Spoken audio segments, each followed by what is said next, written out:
queremos agradecer desde Malestar Almansa la presencia de todos vosotros aquí. Y como no podía ser de otra manera, y en estos momentos pues tenemos que hablar de cosas de las que realmente nos preocupan y las posibles alternativas. Entonces hoy con nosotros está aquí el compañero Gregorio López Sanz, un vecino de Casas Ibáñez y titular de Política Económica como profesor en la Universidad de Castilla-La Mancha. Gregorio nos va a hablar sobre un trabajo de profesores como es Vicente Navarro, Juan Torres y Alberto Garzón, que han escrito un libro sobre el cual hoy vamos a tratar. El libro es Hay alternativas, y al margen de hablar sobre lo que hay dentro del libro, pues también nos va a decir Gregorio por qué el libro en estos momentos no lo tenemos aquí para poderlo vender. Y yo creo que con este preámbulo me ha dicho Gregorio que su charla va a durar aproximadamente unos 40 minutos, con el fin de que luego haya un debate, que es lo que interesa en estas sesiones. Muchas gracias, Alfredo, y a los demás amigos y amigas de Almansa. Y deciros que ATAC España es la asociación que ha apoyado la salida de este libro. El libro es Hay alternativas, apenas lleva 15 días en el mercado, iba a decir, en las librerías. Y os cuento que ha tenido una vida un poco azarosa, ¿no? Hasta que ha logrado ver la luz. El libro está escrito, yo diría que por los 3 principales economistas críticos que en estos 4 años que llevamos de crisis económica, financiera y social, están desde el primer momento batallando y luchando para que la ciudadanía escuche otros planteamientos distintos a los que estamos viendo que se están aplicando. Juan Torres, Vicente Navarro y Alberto Garzón. Me imagino que los que estáis inquietos por todas estas cosas seguro que conocéis los trabajos que ellos vienen haciendo desde hace tiempo. Ellos sacaron hace ya justos 3 años un primer libro que tuvo una muy buena difusión y aceptación, que es el único que he podido traer, que me quedan por ahí algunos ejemplares sueltos. La crisis financiera, también lo sacó ATAC. Luego sacaron uno de las pensiones. ¿Recordáis cuando hace un año se aprobó la reforma de las pensiones? Mejor dicho, el recorte de las pensiones. Hace poco también sacaron otro de la crisis de las hipotecas basura, por qué se cayó todo y no se ha hundido nada. Y este último, el de Hay alternativas. Lo primero que deciros es que todos estos libros los tenéis gratuitamente en Internet, Es decir, que no tenéis más que entrar en la página web de ATAC, pinchar donde corresponda y podéis tener acceso libre y gratis. Y parece una tontería, pero a mí cada vez me da mejor sensación cuando tú puedes acceder a un material, quien lo ha elaborado no tiene ningún beneficio con él, a diferencia de otros muchos informes que, como bien sabéis, cuentan, ponen lo que decide quien paga. Sabéis que en toda esta crisis me choca a mí, me imagino que a vosotros igual, cuando hoy mismo las noticias eran recurrentes. Por fin se ha formado gobierno en Italia, hace 4 días, se ha formado gobierno en Grecia, y decían, y es un gobierno de tecnócratas, de técnicos, no hay ningún político. Ya sabéis que los medios se las traen. Evidentemente no habrá ningún político que tenga una carrera a sus espaldas, pero todos los técnicos y técnicas que haya en esos gobiernos tienen una ideología muy clarita por la cual están ahí. Ya sabéis que en los últimos días yo creo que se ha hablado mucho, ¿verdad?, desde el fallido referéndum de Grecia, y creo que con razón se ha tildado esto que está ocurriendo como un golpe de Estado, Un golpe de Estado de los mercados. Ya sabéis que un golpe de Estado de los tradicionales era coger las armas y poner en el gobierno a quien el más bruto quería. Ahora no, ahora los golpes de Estado son más sutiles, ¿verdad? Ahora los mercados, entre comillas los especuladores, la Unión Europea, que está al mando de esos mercados, todos los gobiernos, pues lo que hacen es sencillamente plegarse a las condiciones que pone el FMI, la Comisión Europea y lo demás. Y es así. Fijémonos que han caído 2 gobiernos, han sido repuestos de inmediato, con la aquiescencia de los partidos que ahí estaban. Y en 4 días tenemos también aquí en España elecciones y yo creo que no le va a dar tiempo ni los 100 días estos de gracia famosos que se ponen sobre la mesa, no va a dar tiempo a dejarlos para que piensen a ver qué políticas hacen. Desde el día siguiente todo, como estáis viendo, está muy revuelto y todo tiene pinta de acelerarse, de agudizarse en los próximos días. Bien, por eso, después de estos 4 años, pues como estáis viendo, nada se está solucionando, mejorando y por el contrario, de momento las cosas van a peor. Estos 3 autores plantean en el libro un montón de ideas con un lenguaje claro, sencillo, que desde luego al Gran Capital no le apetecía nada que salieran y se difundieran en plan masivo.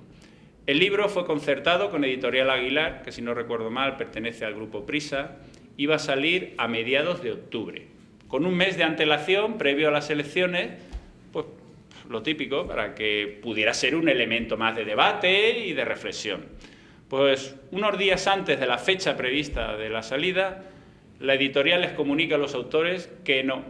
La editorial había llevado a cabo incluso una difusión previa, que se puede ver en internet si intentáis hurgar un poco y os daréis cuenta que el Grupo Aguilar lanzaba el libro y lo publicitaba de su próxima aparición. Decidió no sacarlo. Y deprisa y corriendo tuvieron que buscar otra editorial y echaron mano de ATAC. ATAC también se animó a tirar para adelante y el libro vio la luz hace 15 días. No obstante, cualquiera de vosotros y vosotras que os apetezca conseguirlo, como dije, además de internet, los que necesiten tocar aquello que leen, pues pueden pedirlo en su librería habitual y, bueno, pues confiar en que venga en un tiempo prudencial. No son esas las noticias que estamos teniendo. Los propios autores el otro día hacían una nota donde se quejaban de que las librerías normales, que deben de pedir el libro y distribuirse con normalidad, en algunas ocasiones, si no las normales, sí a lo mejor las grandes librerías tipo centros comerciales y todo ese tipo, estaban, por así decirlo, retrasando, limitando la difusión del libro. Los que conocéis la trayectoria de estos autores no vais a ver nada nuevo en el libro, pero sí lo vais a ver muy didáctico, muy clarito y, lógicamente, conforme avanza el tiempo y conforme pasan los días, nos estamos encontrando que cosas que planteaban estos señores hace 3 años, cosas que en principio todo el mundo calificaba de que eso es imposible y que eso no debe hacerse y que ¿qué entiende esta gente? La semana pasada era vox populi entre todas las grandes empresas y los grandes bancos de Europa. Me estoy refiriendo a un hecho fundamental que debemos todos comprender, porque es muy fácil de entender y nos da una pista de cómo a veces las sociedades, en este caso la Unión Europea, se construyen de espaldas a la ciudadanía y a favor del gran capital. El hecho lo vais a entender porque es muy sencillo. Mirad, hasta que se crea el euro, recordáis el euro, es la palabra clave que está saliendo día tras día en los medios de comunicación. El euro se viene abajo, se rompe la zona euro, algunos países quizás tengan que volver a su moneda antigua. Eso es lo que está saliendo constantemente. Pues bien, hasta que se crea el euro en el año 2001, con anterioridad, todos los países tenían su propia moneda y tenían capacidad para definir su política monetaria. España tenía la peseta, tenía el Banco de España y antes del Tratado de Maastricht del año 93, que es uno de los tratados que avanza en el proceso de Unión Europea, una Unión Europea centrada en los mercados y no en la gente, antes de eso los gobiernos podían financiarse pidiendo dinero al Banco Central. ¿Recordáis esa cantinela bueno, pues el gobierno puede llevar a cabo gastos públicos en gasto corriente, en inversión, dándole a la maquinita del dinero? Eso era antes del Tratado de Maastricht. Fijaros que esa es una manera muy barata de conseguir financiación. ¿Por qué? Porque tú tienes un banco central y como es tuyo, está para servir a las necesidades, en este caso, de la ciudadanía, en este caso, del Estado. Eso, en el año 93, con Maastricht, se acabó. Y fijaros, Maastricht, en la preparación ya del euro, por así decirlo, estableció las condiciones más duras para la financiación de los Estados. A partir de entonces se establecieron dos requisitos para el endeudamiento de los Estados, que es el que estamos todos los días viendo en los medios de comunicación. Uno, no podrá superar el 3% del Producto Interior Bruto. Sabéis que ahora mismo el déficit español llegó el año pasado al 10%, ahora mismo está casi en el 7%, se ha superado ampliamente. Así ha pasado en muchos países de Europa. Y dos, la deuda pública acumulada de un Estado no podrá sobrepasar el 60% del PIB. Estos dos requisitos fueron los que se establecieron en Maastricht. Y el más contundente fue que en adelante cualquier Estado que requiriese financiar su déficit ya no podría hacerlo con su Banco Central. Tendría que hacerlo pidiendo prestado en los mercados de capitales. Esa es la clave que nos permite comprender la situación de hoy. Lo vais a entender también en comparación con lo que ocurre en otros países. Sabéis que Gran Bretaña está fuera del euro, tiene su propia moneda, la libra, y su propio Banco Central, el Banco de Inglaterra. Y Estados Unidos tiene el dólar y tiene su propio Banco Central, la Reserva Federal. Estos bancos centrales tienen un doble objetivo: combatir la inflación y combatir el paro. El Banco Central Europeo solo tiene un objetivo: combatir la inflación. ¿Vale? Son pequeños detalles para que vayáis pillando. Es decir, el Banco Central Europeo no tiene ninguna sensibilidad si en un momento dado las tasas de paro de una economía son absolutamente descomunales, como ocurre ahora en España, porque no es su objetivo. Sabéis que incluso el anterior presidente del Banco Central Europeo, el señor Trichet, que ha sido ahora cambiado por este nuevo italiano, pues se jactaba de que había que subir los tipos de interés del Euribor porque había tensiones inflacionistas. A pesar de que la subida de los tipos de interés, como sabéis, es un elemento que dificulta todavía más la recuperación, sobre todo en países muy endeudados, privada y públicamente, como en España, ¿no? Ya sabéis que en España, que no tiene hipoteca, que levante la mano, y todo lo que la tienen, tienen una renta muy condicionada por las subidas de los tipos de interés. Hasta hace 4 días los tipos de interés iban subiendo, los inicios de la crisis también subieron y ahora no. ¿Qué os quiero decir con esto? ¿Por qué la situación en Europa es más difícil? Porque fijaros que en el momento en que Maastricht establece que los Estados solo podrán financiarse pidiendo prestado a los bancos, automáticamente comenzamos a hacer un gran negocio para los bancos. Un detalle que también debéis de saber: el Banco Central Europeo presta a los bancos privados, bancos y cajas de ahorro, ¿verdad? Bien, les presta a un tipo muy barato. Hasta hace 4 días era el 1, luego subió al 1,5, ahora de nuevo al 1,25. Es decir, que el Banco Central presta a todos los bancos de Europa a un tipo de interés muy bajo, ¿vale? El otro día Trichet, cuando se despedía, lo dijo: como los bancos están en una situación muy delicada, ya sabéis que los bancos siempre están muy delicados, como están en una situación muy delicada, durante un año más va a haber barra libre. Ya sabéis lo que es la barra libre, ¿eh?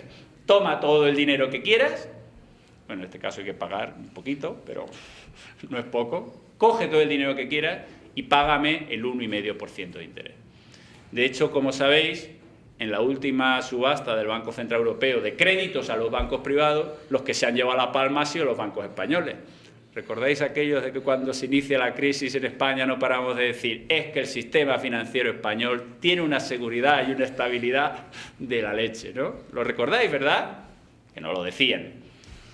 Pues bien, pues resulta que no era así. No tenían tanta estabilidad como parecía, ¿no? Están acudiendo ahora mismo a pedir préstamos al Banco Central los bancos españoles más que ningunos otros bancos de Europa. Fijaros qué fáciles son las cuentas, qué es lo que ha ocurrido en estos últimos 2 años. El banco tiene capacidad de conseguir dinero al 1% y luego lo que hace es prestar ese mismo dinero.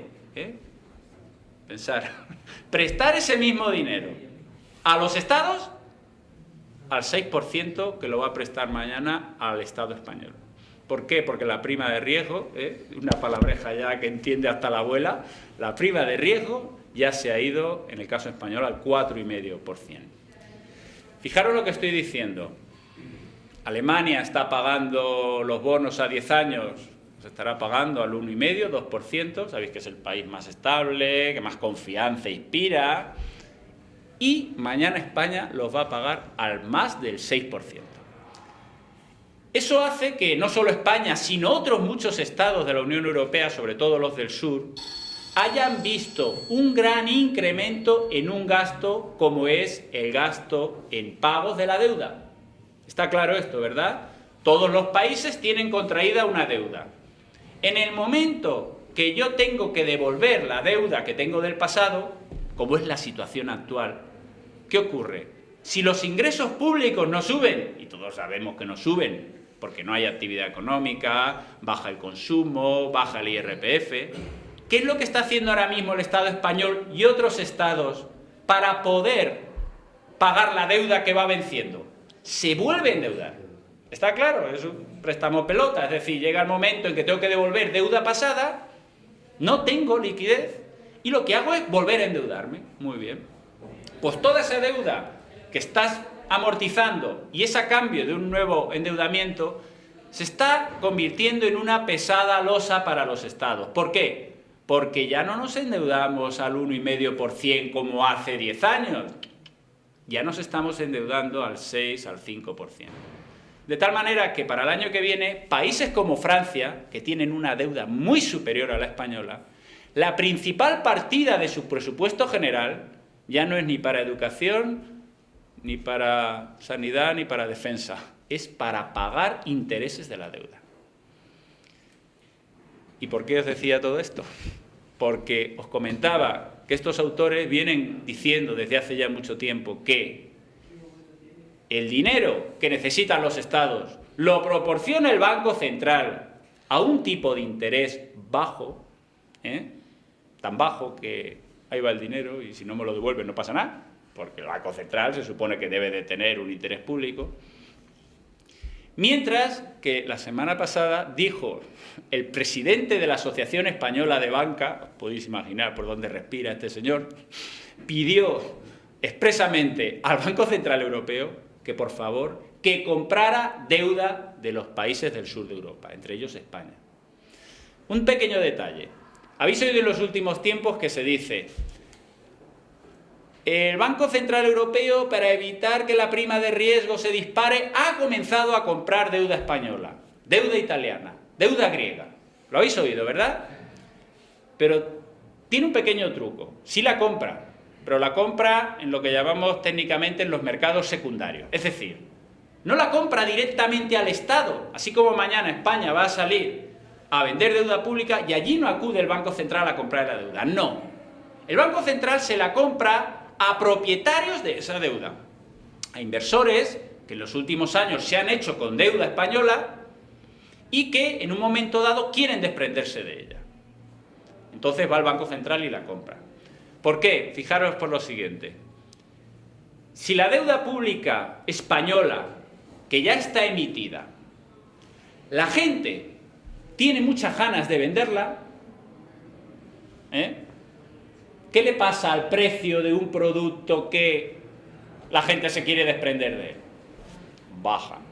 Es decir, atención, el precio de la deuda baja.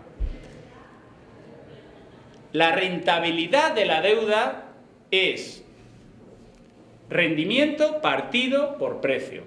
Como el denominador baja, como el precio baja y el rendimiento es fijo, cuando vosotros compráis deuda pública, vosotros sabéis que cuando la emiten por primera vez, la compráis a 5 años y os da una rentabilidad del 2%. Vosotros sabéis que pasados esos 5 años os van a dar el rendimiento esperado. Pues bien, cuando hay órdenes masivas de vender deuda española, el precio de la deuda, la deuda ya emitida, cae. Y por lo tanto, si disminuye el denominador, la rentabilidad aumenta. Por eso, mañana España, cuando salga a vender la deuda nueva, tiene que ofrecer una rentabilidad mayor, porque si no los inversores dirán, no, yo si quiero esa rentabilidad lo único que tengo que hacer es deuda tuya que ya está en los mercados secundarios. Por eso se habla de mercados especulativos. Cuando hablamos de cómo los mercados fastidian a un país, una vía es esta. Vamos a intentar sacarle más pelas a este Estado. ¿Cómo lo hacemos? Vamos a hacer ventas masivas de su deuda. Como va a tener que volver a emitir, cuando llegue la nueva emisión de la deuda, ya no le vamos a dejar que nos la coloque al 2%. Nos la va a tener que colocar al 6%. Y mañana España colocará deuda a 10 años al 6%. Hoy ha colocado, o ayer, letras, que son a un plazo de vencimiento más corto, al 5 y pico. ¿Y por qué todo esto? Porque no hay un banco central que financie al Estado. Y de esa manera, los estados tienen que pasar, los estados más débiles, por el aro de los mercados financieros. Que ya sabéis que es una palabra suave para denominar a algo que lo que realmente es para los especuladores financieros. Fijaros que los viajes que ha hecho en los últimos tiempos el presidente del gobierno español fueron a principio de año, recordaréis, cuando los Reyes Magos, estaba aquí el viceprimer ministro chino y nos ha dado una vuelta por aquí. Luego Zapatero fue a Oriente Medio, ya sabéis por qué, ¿no? Los chinos hoy por hoy son los que tienen un montón de divisas porque son la fábrica del mundo. Oriente Medio tienen un montón de petrodólares porque, como bien sabéis, el precio del petróleo en los últimos tiempos es muy elevado. Y el presidente Zapatero lo que les pide abiertamente es que compren deuda española. ¿Por qué? Porque en la situación actual, si no queremos llegar a un momento en que digamos, que ese es otro tema que está surgiendo ahora, que también sale en el libro, el de la auditoría de la deuda, pareciera que cualquier Estado que se endeuda lo hace por razones de interés general. Pero a veces, si rascamos un poquito, nos daremos cuenta que determinado endeudamiento de los Estados no es para el interés general. ¿Recordáis cuando Daniel Cohn-Bendit del Parlamento Europeo tildaba de fariseos a los bancos alemanes, franceses y a sus gobiernos porque decían que Grecia estaba en la bancarrota y Grecia se había endeudado para comprar armas a estos países? Pues, ¿por qué España, su deuda se ha disparado en los últimos años? ¿Ha sido para llevar a cabo políticas sociales o políticas de infraestructuras que necesitaba el país? Bueno, ahí podemos entrar en muchos matices porque los compañeros ecologistas que estáis por aquí, ¿verdad?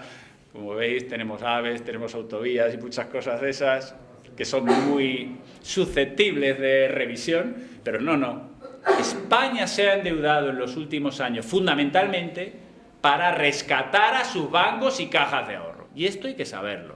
Es decir, España no se ha endeudado para una política de interés general y de rescate a la ciudadanía. No. Se ha endeudado, como bien sabéis, para en el año 2008 llevar a cabo el primer plan de rescate a todos los bancos, luego el Fondo de Reordenación Bancaria, y ahí también metemos una cuña para comentar algo que nuestro colectivo ATAC llevó a cabo el año pasado y que no tuvo demasiado eco en el Gobierno ni en el Parlamento. Recordaréis cuando todo el tema de las cajas de ahorro empieza a venirse abajo, ¿no? Como bien sabéis, las cajas habían sido las más expuestas a todo el tema del ladrillo, a proyectos faraónicos de muchos gobiernos autonómicos, que al final bien sabéis en qué quedaron. Bien sabemos en Castilla-La Mancha, aquí al lado en Valencia, ¿verdad? Somos especialistas en hacer aeropuertos que las compañías no les da por venir, en hacer líneas de AVE y trayectos que luego ya sabéis dónde quedaron, el Albacete, Toledo y compañía y todas esas cosas.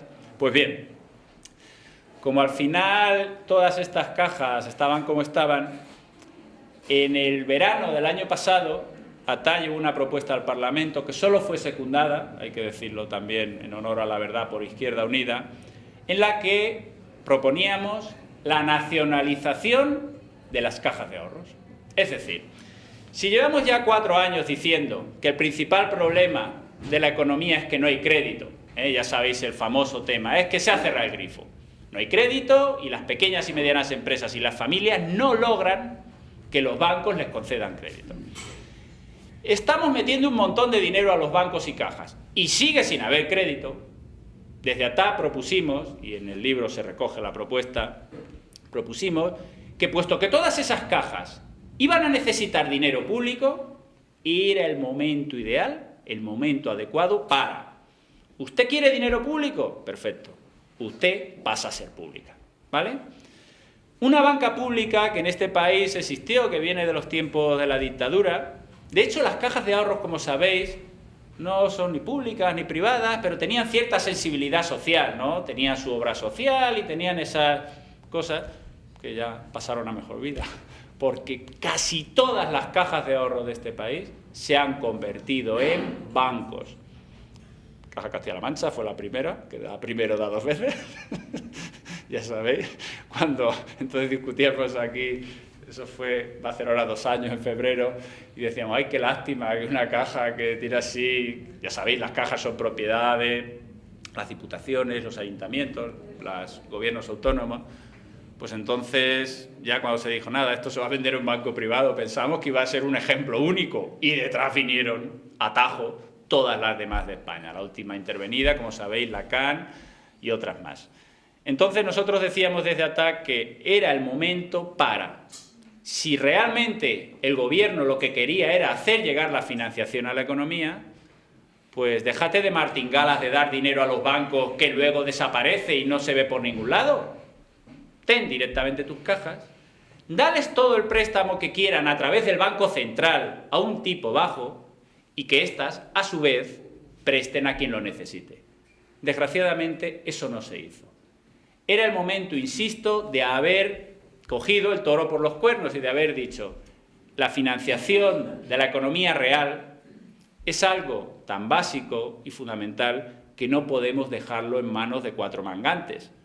Y cuando digo mangantes no estoy exagerando en nada, porque si echáis un vistazo a los currículum vitae de los presidentes y directores generales de los principales bancos de este país, sabéis que hay algunos que han tenido penas de cárcel, de inhabilitación. A esos rápidamente los jubilan para que no se note. No sé si os habéis enterado, es de risa, pero claro, es que no es de risa. Es que teniendo esa gente dirigiendo esos bancos, ¿qué podemos esperar? Vosotros sabéis que en Castilla-La Mancha ha habido un proceso intenso de fusiones en cooperativas de crédito, que son la tercera pata del sistema financiero español. Hasta hace 4 días el sistema financiero español era prácticamente a partes iguales. Bancos privados y cajas de ahorros. Las cajas de ahorros desaparecieron, ¿vale? Se han convertido en bancos. Esos bancos van a ser comprados en 4 días por el capital chino y el capital especulador de cualquier país del Golfo Pérsico. Y quedan por ahí las cajas rurales. A vosotros os suena, ¿eh? Aquí he visto que tenéis una sucursal de la de Albacete, que ya no es Caja Rural de Albacete, que como sabéis ya es Global Caja. Pues bien, había una propuesta de que en Global Caja fuera director general el que era director general de Caja Rural de Ciudad Real. Ciudad Real, Cuenca y Albacete se juntan, forman Global Caja, sigue siendo una cooperativa de crédito, pero este señor resulta que viene del caso Banesto, del mismo caso que ha inhabilitado al consejero delegado del Santander, al señor Sáenz. Estos señores han sido juzgados y se ha advertido que han cometido delitos que les han salido penas de cárcel que menores a los 2 años, pero inhabilitación. Estas entidades han tenido que hacer una prejubilación en el caso de Global Caja y en el caso del Santander no sé cómo habrán salido con el consejero delegado, que creo que han recurrido el recurso va a durar justo el tiempo que el hombre se jubila. El hombre se jubilará con una pagueja suficiente para no tener problemas y listo. Os digo esto por lo siguiente, porque en Albacete, aunque no lo sepáis, tenemos 2 cajas rurales más, son las de Villamalé y Casas Ibáñez. Son cajas rurales locales. Pues no os podéis dar una idea las ganas que le tienen. ¿Por qué? Porque ya sabéis que en esto de los bancos últimamente lo que se lleva es hacer grandes bancos, que es como mejor se hacen los pelotazos, ¿no? Y ha habido presiones de Global Caja y de Caja Rural de Castilla-La Mancha. Sabéis que estos son la antigua Caja Rural de Toledo. Estas dos cajas rurales mastodónticas están cortejando, vosotros no os podéis imaginar, a las Cajas Rurales de Villarreal, Casas Ibáñez y Mota del Cuerpo, porque quieren que se unan a sus proyectos. En nuestros pueblos hemos llevado a cabo un movimiento ciudadano y afortunadamente hemos logrado frenar estas intenciones, porque nosotros entendemos que un sistema financiero pegado al territorio, cercano a la gente, es lo que necesitamos. Que para grandes bancos ya sabemos lo que son, lo que dan y para lo que sirven, ¿no? Y entonces este tema nosotros desde ATAD lo hemos comentado una y otra vez. Nacionalización de la banca, en este caso de las cajas de ahorro. Porque debéis de saber que los directivos de estas grandes entidades financieras, los que se sientan al lado de Zapatero cada vez que Zapatero quiere pedir la opinión de las empresas para ver cómo salimos de la crisis. Vosotros sabéis que no se sientan ni con los colectivos sociales, los sindicatos alguna vez se sientan. Bueno, ya determinar si lo que se saca vale más o menos. Pero Zapatero se sienta y a un lado se le pone César Alierta, el de Telefónica, este que tiene unos beneficios de miles y miles de millones de euros y quiere despedir a 10.000 personas, este mismo. Y al otro lado se pone el señor Botín, el presidente del Santander, que como sabéis el Santander llegó a ser el principal banco de este país por la comercialización de un producto estrella. Allá en los años 90 el Santander no era el principal banco de España, pero quería serlo. ¿Qué tiene de malo que uno quiera ser el más grande, no? Y entonces se dedicó a captar los depósitos, no de gente normal y corriente como vosotros y vosotras, sino de grandes fortunas. ¿Y qué es lo que pide una gran fortuna para confiarle el dinero a un banco? A ver, pensar un poquito. ¿Qué le puede pedir esa gran fortuna a un banco? Máxima rentabilidad por un lado, pero otra cosita más.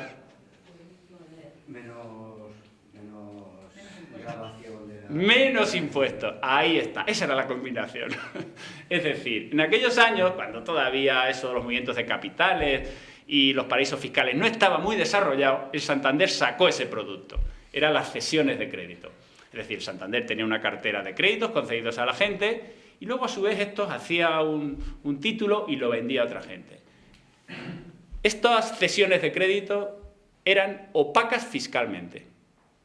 Es decir, la gente de muchas pelas sabía que metía el dinero en esos productos financieros y no pagaba un duro y ganaba un montón. ¿Quién eran los titulares? Pues alguna gente fallecía, familiares de los trabajadores del banco, en fin, cositas normales y corrientes. Bien, la justicia tiró para adelante, desarrolló todo el proceso, hasta que en el último gobierno de Felipe González, la entonces secretaria de Estado de Justicia, María Teresa Fernández de la Vega, os sonará el nombre, ¿no?, dio instrucciones, eso se puede ver y se puede documentar, al fiscal general del Estado para que no siguiera adelante con la investigación. El señor Botín siempre dijo que ese producto financiero es que lo estaban ofertando los directores de sus oficinas, pero que la cúpula del banco no sabía nada. Bien. ¿Vale? Uno no se entera de lo que pasa en su casa algunas veces, como bien sabéis, ¿no? Esos son los banqueros que tenemos en este país. Banqueros que están ahí gracias a la evasión fiscal. Y no nos engañemos, cuando hablemos de evasión fiscal, en los tiempos que corren lo tenemos que relacionar directamente con recortes sociales. Todo el dinero que debe de ir a las arcas del Estado para llevar a cabo políticas sociales y no llega, al final ya sabéis cómo nos venden la moto.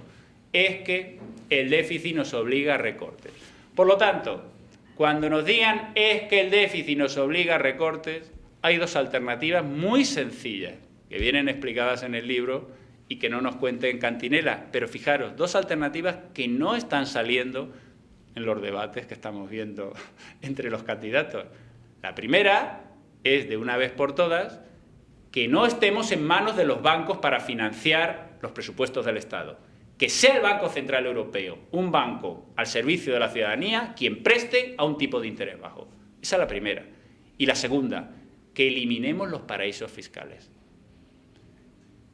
Siguiendo con Botín, y no es que tenga fijación, fue noticia hace una semana. el día de San Juan del año pasado sale una noticia en la prensa. Es que se han mandado muchas cartitas a contribuyentes españoles que se sabía que tenían cuentas en Suiza. Ya sabéis, en los años 60 la manera de sacar el dinero de España era con mucho cuidado en una maleta sin que nadie te viera. Tú sacabas las pesetas a Suiza, los cambiabas por marcos, porque sabías que haciendo esa operación estabas conservando tu riqueza. Bueno, no lo hacía cualquiera de vuestros padres o abuelos, imagino. Lo hacían los grandes empresarios de la época, ¿verdad? Es decir, si tú lograbas tener tu dinero en una moneda fuerte, como la peseta, lo que le ocurría era que se devaluaba cada vez más, pues tú intentabas sacarlo y convertirlo en una moneda fuerte, como el marco suizo. Pues bien, resultó que un trabajador de un banco, que luego el pobre, me imagino que se lo van a liquidar en cuanto puedan, sacó un disquete robado con la titularidad de las cuentas en el banco suizo USB, UBS, no sé cómo se dice, una de las dos. Se lo digo a la Hacienda francesa llamó a sus contribuyentes y les dijo, oye, que mira, me he enterado que tienes una cuenta en Suiza, una cuenta que se necesitan 2 millones de euros mínimo. Lo digo por si estáis pensando en abriros alguna, si no llegáis a peso, no lo intentéis. Y entonces la Hacienda francesa vio y le dijo a la Hacienda española, oye, que resulta que aquí hay titulares de nacionalidad española. Pues nada, la Hacienda española recogió el disquete y ha sido vergonzoso la forma de operar. En vez de tener ahí documentación que me indica que 2.000 o 3.000 contribuyentes, que no estamos hablando de 4 gatos, 2.000 o 3.000 contribuyentes de este país, es un poco lo que todo el movimiento este de Ocupa Wall Street ha lanzado, que yo creo que es muy gráfico. 1%, 99%. Es decir, no, vamos a ver, que aquí no estamos hablando de que es la mitad de la población contra la otra mitad, no, es un 1%. Que nada en la abundancia, que tiene dinero a expuertas y que se dedica a lo que se dedica frente al común de los mortales. Pues bien, la Hacienda española hizo lo siguiente, mandó la cartita a todos estos contribuyentes y le dice, oye, que nos hemos enterado que tienes una cuenta en Suiza. Y muchos de ellos, cuando los pillaron, pues sí, pues vamos a pasar por caja. Esa manera de proceder, sin iniciar ningún procedimiento, ¿cómo se llama?, sancionador, solamente implica que los impuestos que has dejado de pagar en estos años, pagas un 20% de recargo y ya estoy en paz con Hacienda. Eso a vosotros, si lo hacéis en la renta, no lo van a permitir. Si tú haces eso en la renta, lo que te van a decir es que de momento has ocultado ingresos y eso lleva, además de un recargo, una sanción. Es decir, debéis de saber que entre esos 3.000 contribuyentes estaba la familia de Botín, ¿os enterasteis hace 4 días? Casualidad, también vuelve a salir esta familia, ¿no? Y en vez de haber iniciado un procedimiento sancionador y haber sacado hasta el final las consecuencias y haber llevado a cabo una sanción de lo que hubiera correspondido, se limitó la cosa. Me imagino que los inspectores de Hacienda tienen que estar hasta aquí de faena y dijeron, vamos por las buenas, no nos complicamos la vida, y máxime si son personas que a lo mejor se van a molestar si iniciamos algún procedimiento, ¿verdad? Pues lo mejor es que una regularización normal y corriente. Bueno, pues como ya han pasado casi los 40 minutos, esto da mucho más de sí, pero es importante que los que tengáis inquietud, que vayáis a internet, lo veáis, vayáis a la librería de confianza y le pidéis el libro y a lo mejor os lo traen, que hayan pasado las elecciones, no pasa nada, nunca es tarde si la dicha es buena. Y en definitiva, que nos demos cuenta, y más en estos momentos donde, como estáis viendo, de un día para otro no sabemos qué puede estar pasando. Recordéis que la semana pasada se hablaba abiertamente de que se estaba planteando un plan para la ruptura del euro, ¿verdad? Es decir, recordáis que entonces se le dio en llamar la Europa a las 2 velocidades. Aquellos países que tienen economías saneadas y fuertes, que están creciendo, Centro Europa, y aquellos otros países malos, los del sur de Europa, que no dan pata en la parva, y con estos hay que hacer algo. Se estaba barajando abiertamente que algunos países, sobre todo Grecia, pudieran salir del euro porque no iban a tener capacidad para salir de la situación en la que se encuentran si no tenían una moneda independiente. La señora Merkel y Sarkozy, como sabéis, son los que llevan la voz cantante. Hoy el Parlamento Europeo decía que qué vergüenza de Europa, ¿no? Que ante esta situación de crisis la ciudadanía no está hablando. Ya veis que lo del referéndum griego ha sido pues eso, kafkiano, ¿no? Por decirlo suave.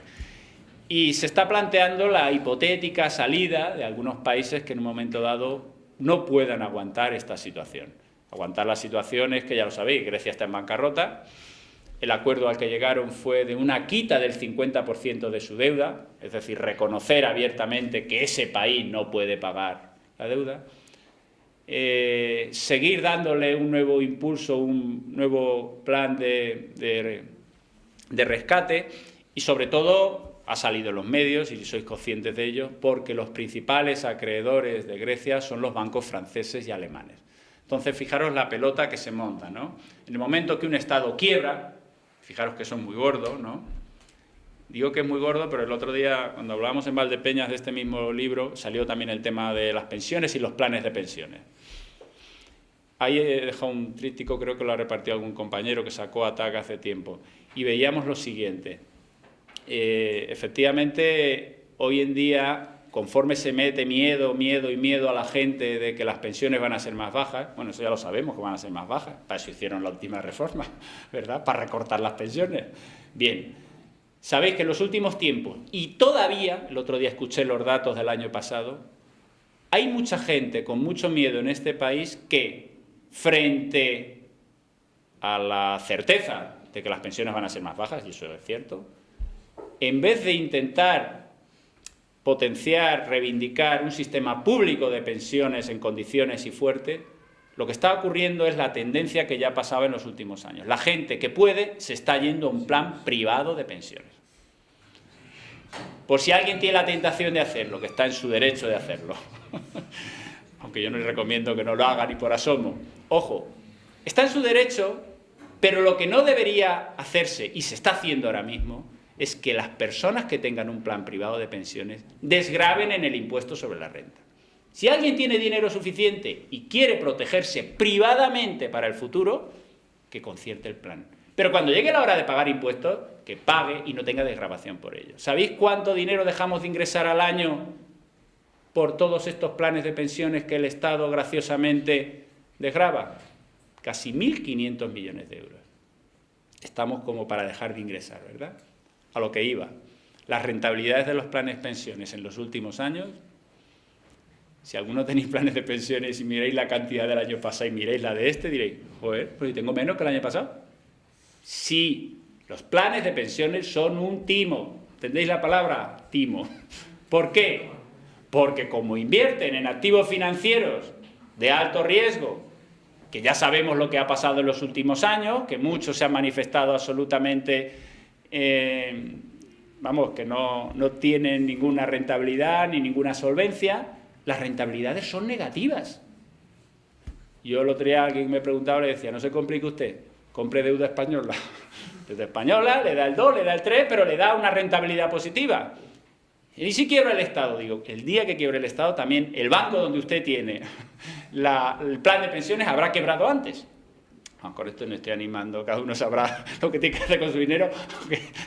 Vais a reír, pero esta mañana una amiga de confianza me llamaba, una señora mayor, y me decía, mira, Goyo, que voy a vender una tierrecilla, ya soy muy mayor, yo no la voy a cultivar, me ofrecen un buen dinero, y me hacía una pregunta, ya con esto acabo, que yo me la he planteado en los últimos 15 días, también tengo 4 perras en el banco, me hacía la siguiente pregunta, ¿qué debo de hacer con el dinero que me den por la venta? Y me reía, y la mujer así se ha quedado un poco corta al principio. Digo, ay, no, perdón, no me río de ti, de verdad, que ha sido que yo esa misma pregunta me la hago. Sobre todo cuando estamos oyendo lo que estamos oyendo en los últimos tiempos. Si hay un cambio a la peseta, la turbulencia va a ser muy grande. ¿Cómo conviene tener el dinero en una cuenta del banco? Que sean 4.000 eurillos, porque cada uno tiene lo que tiene. ¿Debajo del ladrillo? No sé, o sea, hay muchas dudas e incertidumbres, porque figúrate que hubiera un cambio a la peseta dentro de un mes, 2, y se dijera, ya está, todo lo que ahora mismo tenéis en euros, multipliquéis por 166,386 y lo tenéis en pesetas. Vale, bien. Pero figúrate que solo hicieran eso con los capitales que estuvieran en los bancos. Y con el que tiene debajo un ladrillo, Ponle que no. O ponle que las deudas que tenéis vosotros en euros os dijeran, no, no, sí, ahora hay pesetas, pero las deudas siguen estando en euros. Ay, Dios mío, si la peseta va a pegar un zapatazo y yo voy a tener que seguir devolviendo en euros. Bueno, quiero con esto decir que hay mucha incertidumbre. Hay mucha incertidumbre porque lo que está por venir es algo absolutamente desconocido. Porque día tras día se hacen especulaciones y ya sabéis, y con esto sí que acabo, los periodistas y alguna gente lo único que se fijan es en la bolsa. Sube la bolsa, baja la bolsa. Olvidaros, la bolsa sube o baja porque hay unos caprichosos que mueven mucho dinero, que le hacen subir o bajar, ganar o perder. Pero lo que está detrás de todo es lo que estamos viendo, ¿eh? Los recortes, los derechos sociales no se están garantizando. Cada vez vemos casos nuevos de que vamos hacia atrás. Cada vez nos damos también cuenta que lo que pretenden vendernos, y este es un tema importante que está siendo objeto de debate en ATAD de manera muy profunda, pero muy profunda. Fijaros que yo os he contado rápidamente salidas convencionales, es decir, hay que volver a crecer, volver a crear empleo y hay que animar la economía. Hay mucha gente, vosotros y vosotras me imagino que sois conscientes, que sabéis perfectamente que volver a las sendas de crecimiento, de consumo, de producción de hace 4 días es adelantar el camino hacia el precipicio. ¿Me entendéis? Es decir, cada vez habla más gente de que o cambiamos el modelo o cambiamos el sistema, pero en profundidad, los planteamientos del decrecimiento, ¿no? Del buen vivir, en definitiva de la autoproducción, de consumir menos, o no vamos a ningún sitio. Por eso os digo que las salidas convencionales pues nos pueden permitir rebullir un poco y sacar la cabeza a flote y volver a respirar, pero el modelo de por sí estaba muy viciado, como bien sabéis, por toda su crisis social y su crisis ambiental, ¿no? Por lo tanto, ya con esto termino. Yo sé que seguro que tenéis inquietudes y reflexiones porque esto ya lo entiende todo el mundo, ¿no? Sobre todo las personas mayores. Cuando hace 5, 6, 7 años el boom del ladrillo iba como iba, los viejecillos y viejecillos decían, esto no es normal, esto no puede durar mucho. ¿Por qué? Porque son gente que tiene mucho más sentido común de los que somos más jóvenes, ¿no?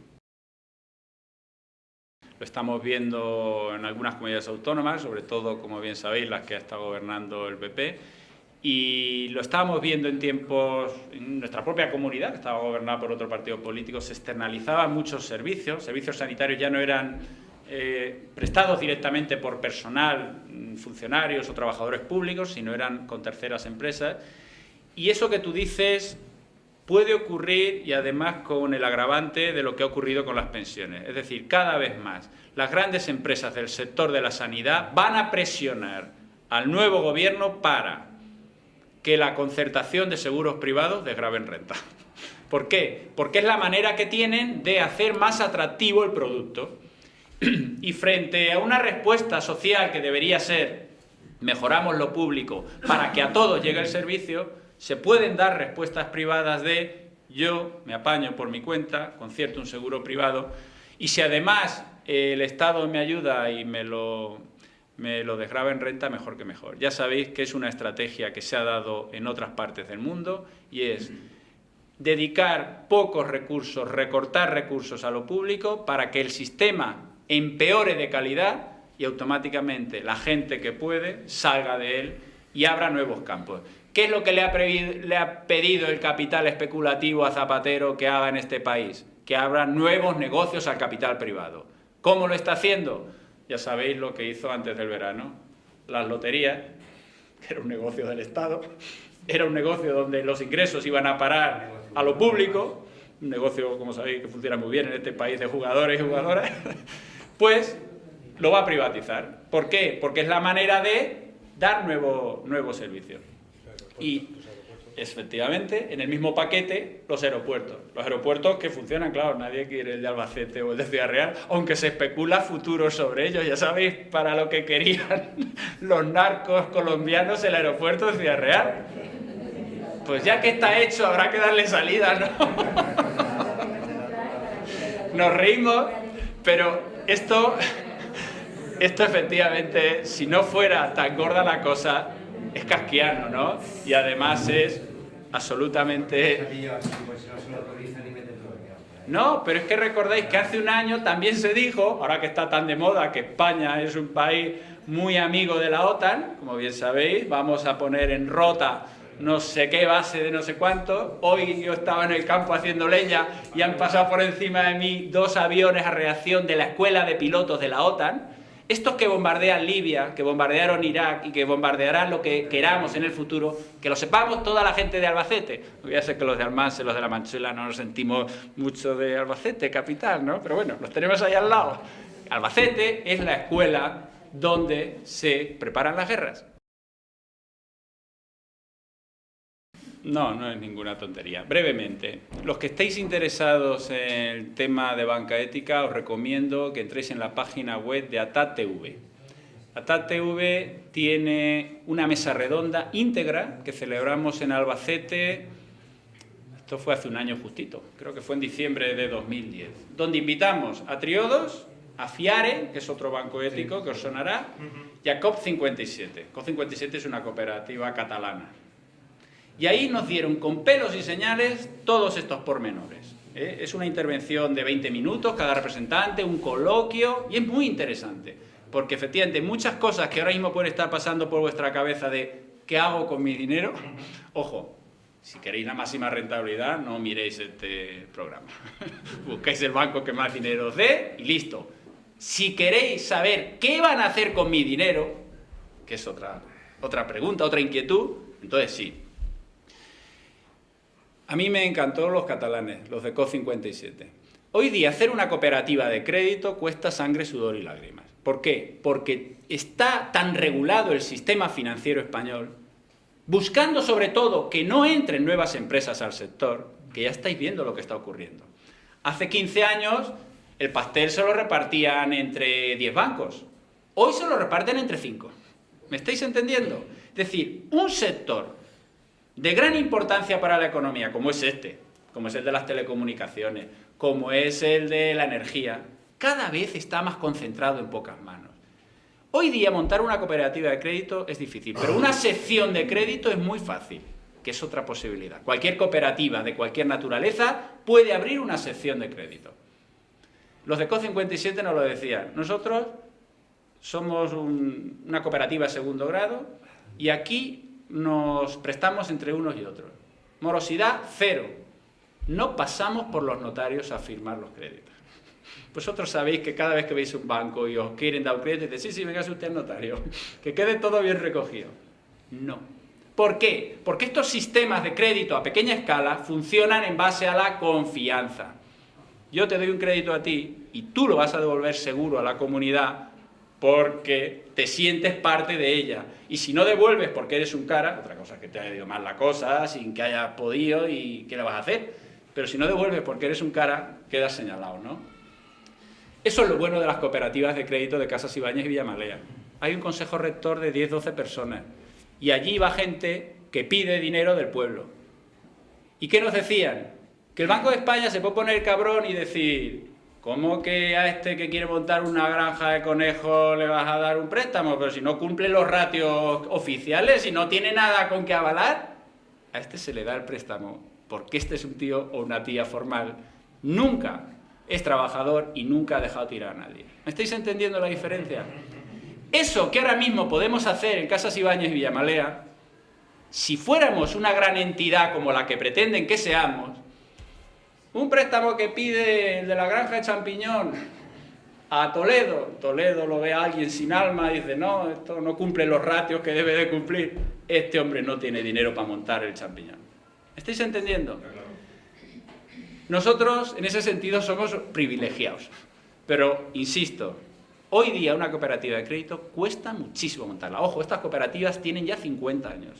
No vienen de hace 4 días, tienen 50 años.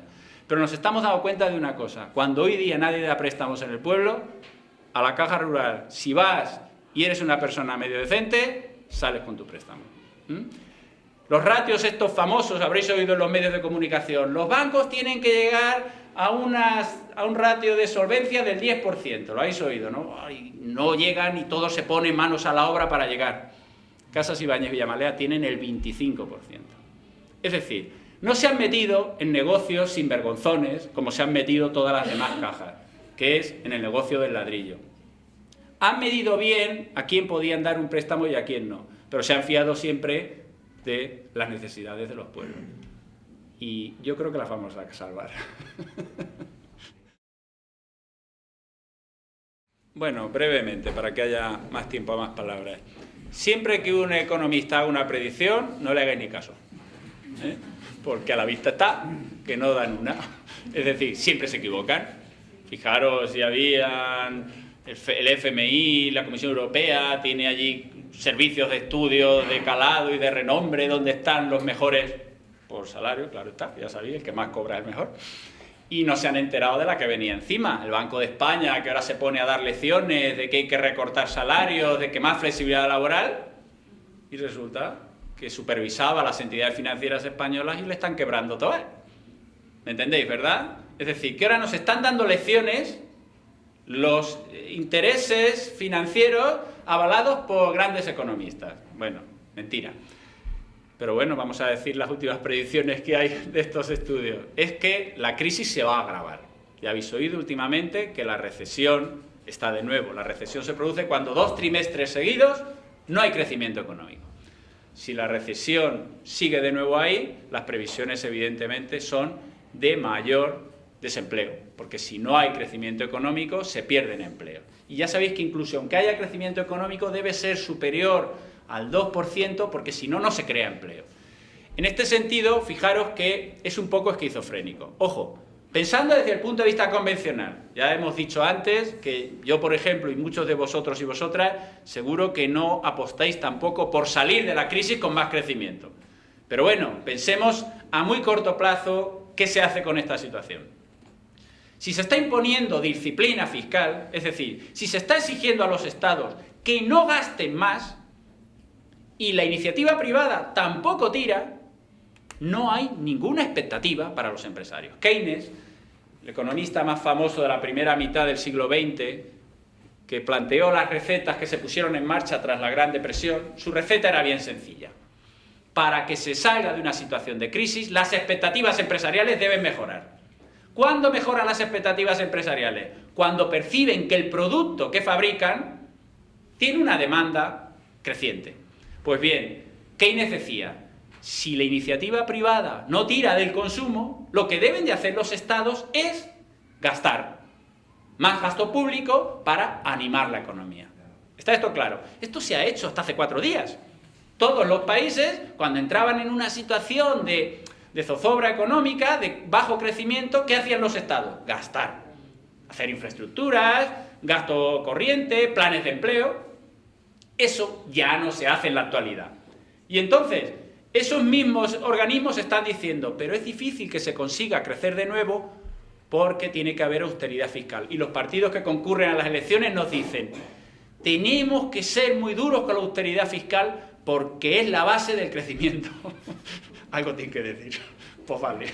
Una cosa no va con la otra. Insisto, aunque pensemos que el crecimiento, volver a las mismas de hace 4 días, tampoco es la solución. Pero esa receta de austeridad fiscal, de reducción del gasto público para salir de la crisis, no se la creen ni ellos.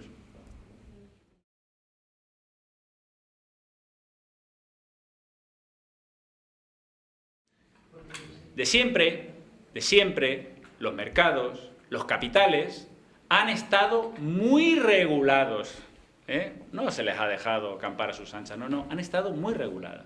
Los movimientos de capital, en muchas épocas, han estado prohibidos o supervisados. Ojo, es lógico que salga dinero de aquí para Francia o para Alemania, porque yo compro productos allí y tengo que pagarlos. Eso es muy lógico, ¿no? Que haya un movimiento de dinero para pagar un producto. Pero que haya un movimiento de dinero para especular con activos financieros, para, en definitiva, ganar mucho dinero a corto plazo y fastidiar al que se ponga promedio, eso es algo muy reciente, muy de la actualidad. Pero debemos de saber una cosa. toda la desregulación que comienza desde el neoliberalismo de los años 80, ya sabéis que los adalides de entonces eran la señora Thatcher y el señor Reagan, todo va en la dirección de desregular, dejar que los mercados funcionen libremente. Incluso la Constitución Europea, aquella que en España votamos abrumadoramente que sí, pero en Holanda y Francia dijeron que no, y ahí llegó. Pero ya sabéis que el capital no duerme, además el título de la película esta de Wall Street nunca duerme, ¿verdad? Nos metieron el Tratado de Lisboa, que es la Constitución Europea, pero cambia de nombre. Ya sabéis, el proceso del Tratado de Lisboa tenía que ser aprobado por todos los Estados miembros. Ya dijeron, no hagáis referéndum. Pues si hacéis referéndum, la gente le da por votar que no. Entonces, que lo aprueben los parlamentos que son más dóciles. Pero sabéis lo que ocurrió en Irlanda, ¿verdad? Que le pararon los pies y le dijeron, madre mía, si no aprueba Irlanda, no vamos para adelante. Que voten otra vez los irlandeses porque se han equivocado al votar. Nos reímos, sí, pero es la pura realidad. Bien, a lo que íbamos. El Tratado de Lisboa, que está en vigor, dice lo siguiente. En la Unión Europea y con respecto a terceros países, no se podrán establecer restricciones al libre movimiento de capitales. Eso lo dicen las normas de la Unión Europea. ¿Vale? Es decir, que este tratado no nos vale.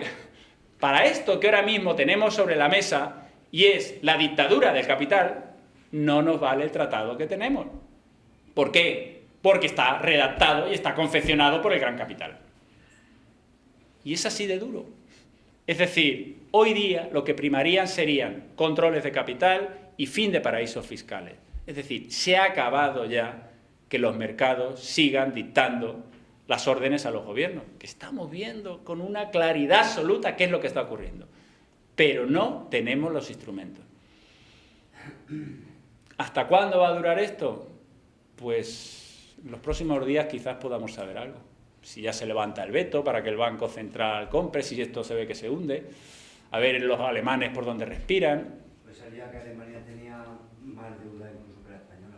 Sí, efectivamente. En porcentaje del Producto Interior Bruto, muchos países de la Unión Europea tienen más que España. Lo que pasa es que cuando los especuladores se ponen a lo que se ponen, ahora mismo Alemania es un país que está creciendo, que tiene una economía muy productiva, muy competitiva, y en principio cuando un país crece, sus ingresos fiscales también lo hacen, y por lo tanto no hay problemas en que vaya a devolver su deuda. En cambio, a perro flaco, pues todos son pucas, ¿no? Entonces, que quede bien claro, el control de capitales es algo que siempre se ha hecho en sociedades capitalistas, hasta que el neoliberalismo dijo que eso de controlar que no, que es mejor que dejemos hacer, ¿no? Y así nos va.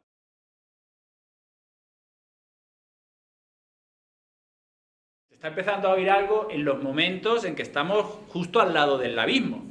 Se está empezando a oír que, algo que desde el primer momento muchos economistas críticos, entre ellos Vicent y Juan, decían, no puede haber una moneda única, una política monetaria única, si no hay un sistema fiscal único. ¿Por qué? Porque llegado el momento, si hay países que lo están pasando peor, si hay un presupuesto fuerte, podemos redistribuir. Pero no, el presupuesto de la Unión Europea es muy pequeñito en relación, por ejemplo, al presupuesto federal de Estados Unidos. Y fijaros que en los últimos tiempos se está oyendo que se cree dentro de la Unión Europea unas mayores competencias, se deleguen competencias en materia de fiscalidad. Por ejemplo, algo tan sencillo como la armonización fiscal no existe en Europa. En Europa, en la Europa del euro, cada país tiene los impuestos que considera oportunos. Recordaréis el caso de Irlanda, que fue foco de atracción de las principales multinacionales del mundo. Todas tenían su sede en Irlanda. Y diréis, pero bueno, ¿qué clima tiene aquel país que todo el mundo se va para allá? No, era un clima fiscal, era un clima que significaba que el impuesto de sociedades, que aquí en España se paga el 30%, y así en general en muchos países de la Unión Europea, en Irlanda era la mitad. Claro, todos los grandes multinacionales querían tener su sede allí, y no le valió ni con esas para quebrar como quebró, recordaréis todos, ¿no? También arrastrada por los bancos especulativos que allí también se daban. Es decir, que ahora mismo se puede romper la moneda única, Eso tampoco quiere decir que se vaya a romper el mercado único, ¿me entendéis? Son dos cosas distintas. Ahora mismo la Unión Europea son 27 estados y solo 17 están en el euro, ¿vale? Pero efectivamente, la ruptura de la moneda única no dejaría de ser un crash importante, ¿eh? Traería como consecuencias importantes en toda la estabilidad de la zona. ¿Que finalmente se saldría?